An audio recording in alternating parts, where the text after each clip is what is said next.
गोकुलपुर में दोपहर के 12 बजे का वक्त है। दिव्या काकरान अभी तक सो रही है। दिव्या, तभी जागेगी जब पापा आकर उठाएंगे। उत्तर प्रदेश के एक परिवार में ऐसा नजारा हैरान करने वाला है, जहां बेटियों को इतना लाड प्यार मिलता हो, लेकिन अपनी पहलवान बेटियों के लिए सूरज हंसी खुशी सब कुछ करने को राजी है। वो बेटी जिसने कुश्ती के कुछ बड़े मेडल अपने नाम किए हैं, वो बेटी जो दंगल की क्वीन है, लड़कों को मिट्टी का स्वाद चखाती है, ये जोर का चित दे मारती है।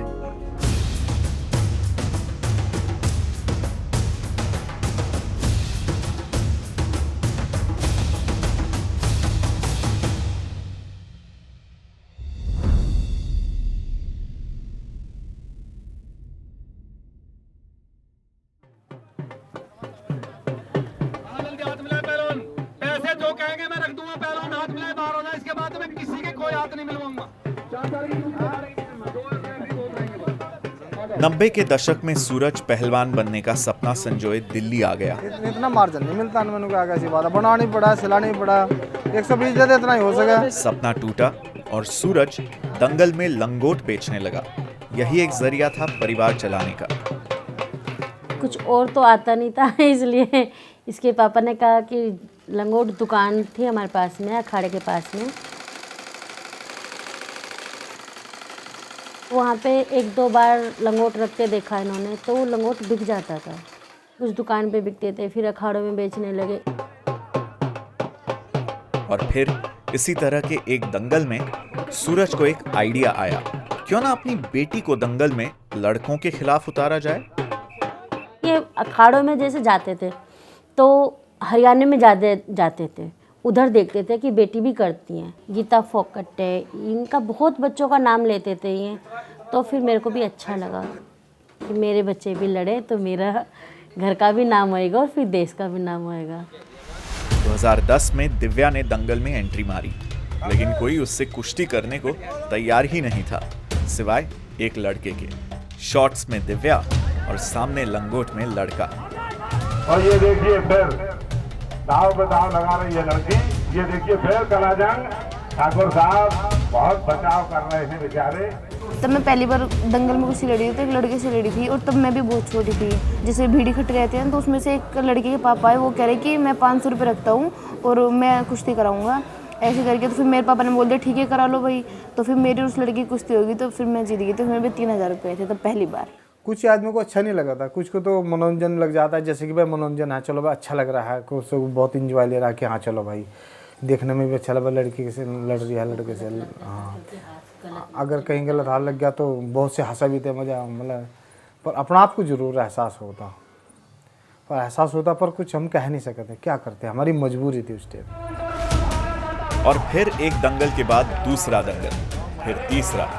यही कहानी बार बार दोहराई जाने लगी। जल्द ही दिव्या अच्छा कमाने लगी, परिवार का कर्ज भी चुकाने लगी। एक दिन दूध के पैसे नहीं थे, अगले दिन 2 लड़कों से कुश्ती लड़ी, 18,000 रुपये आए थे, और दूध के पैसे दे के आए थे, और घर पे भी बहुत ज़्यादा मतलब पैसे हो गए थे। तो दंगल में एक ऐसा था, और एक मैम लालच रहता है एक चीज़ का कि वहाँ पे लड़ लेंगे और इतने मिल रहे हैं, तो मैडम क्यों नहीं लड़ेंगे दंगल। ऐसे ही फिर थोड़ा पैसों का भी लालच आ गया मन में कि हाँ इसको कराना चाहिए, दंगल ज़्यादा करेगी तो ज़्यादा अच्छे पैसे आएंगे। हमारा जो है ना 14 आदमियों का परिवार है, सारा खर्चा जो है ना दिव्या ही निकालती है सबका। तो ये तो हमारी मजबूरी ने इसको लड़कों से लड़ाया, हमने कोई शौक में नहीं लड़ा इसे।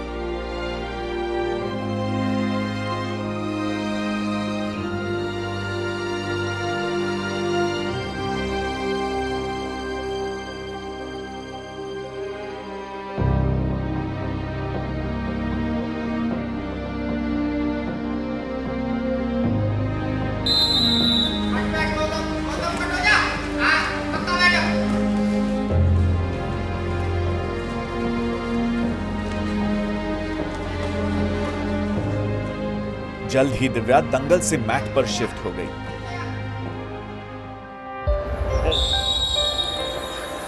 सबसे बड़ी उपलब्धि रही एशियन कैडेट अंडर 17 में गोल्ड जीतना।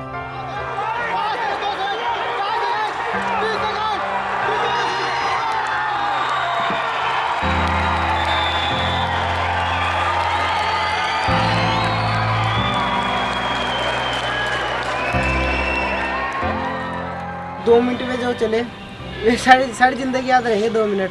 मुझे तो नहीं लगता कि मेरे जितना मेरे भाई ने त्याग किया इतना कोई कर भी सकता है। मैं तो औरों को भी बोलना चाहूँगी कि अपनी बहनों को जैसे मेरा भाई करा रहा है उनको भी करानी चाहिए। दिव्या की सफलता के लिए देव का कुश्ती करियर दांव पर लग गया।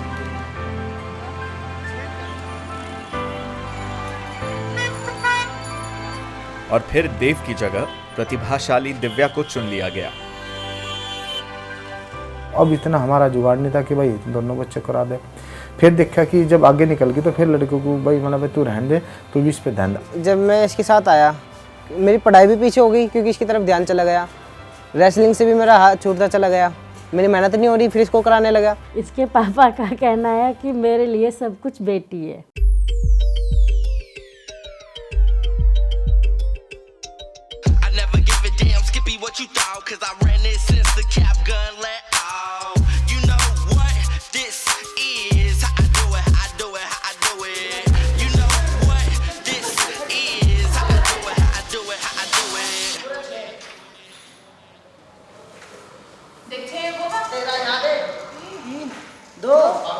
ये दे हो गया टाइम लग गया। बहुत जोर लगी लगनी तूने ऐसे टेम्पो कोई नहीं दिया।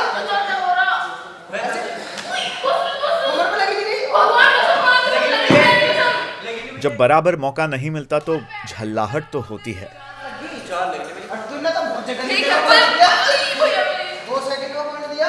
पापा की लाडली है ये तो मैंने इसको पीट दिया। पापा जी बोले ऐसा कुछ नहीं कि अगर तू कराएगा तो ही बन जाएगी है, तेरे बिना भी हम करा देंगे। छोटे से गांव से निकल के आज मैं यहाँ पे आई हूँ। सबकी सोच तो यही कि ये गेम ना लड़कों का है, लड़कियों को तो है ही नहीं। लड़कियों को तो ये करना ही नहीं चाहिए। कहाँ से नहीं करना चाहिए? सबसे पहले जो ये बोलते हैं ना, मैं लड़कों से कुश्ती दिखाती हूँ। मैंने कहा जब मैं लड़कों को ही मार रही हूँ तो फिर ये गेम लड़कियों को क्यों नहीं है? दिव्या काकरान भले ही दंगल में ताकतवर लड़कों को मात दे रही है, लेकिन बतौर पहलवान अभी ओलंपिक गोल्ड में आना बाकी है। आखिर क्यों ये लड़की इतने सालों से अपनी पहचान बनाने के लिए जूझ रही है, जबकि पहलवान चांदगी राम की बेटियां दंगल में उतर चुकी हैं?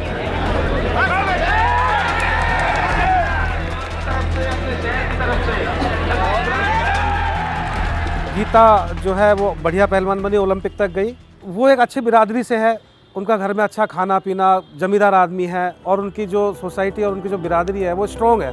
भारत में कुश्ती और अखाड़े पर जाटों और यादवों का वर्चस्व बना रहा है, लेकिन नाई बिरादरी से आने वाली दिव्या एक अपवाद है। दिव्या की सफलता ने भारतीय कुश्ती में जात पात के गणित को ही पूरी तरह से बिगाड़ दिया है। मैं चाहती हूँ कि और भी लड़कियाँ निकल कर आए और सारी की सारी हम बस नाई की हो। उसका शुरू से ही ये था कि अपनी बिरादरी को कभी भी ये नहीं करना।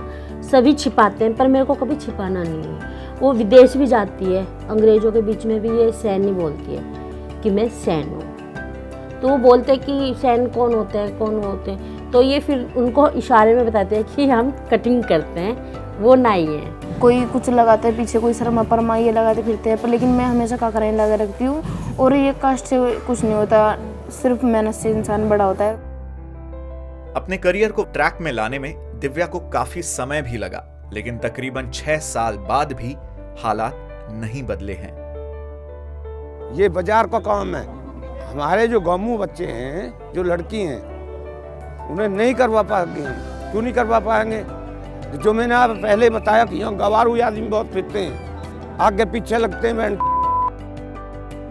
हम अपनी बेटी या पोती हम नहीं करवा पाएंगे समाज के लिए, जो हमारी असली बात है।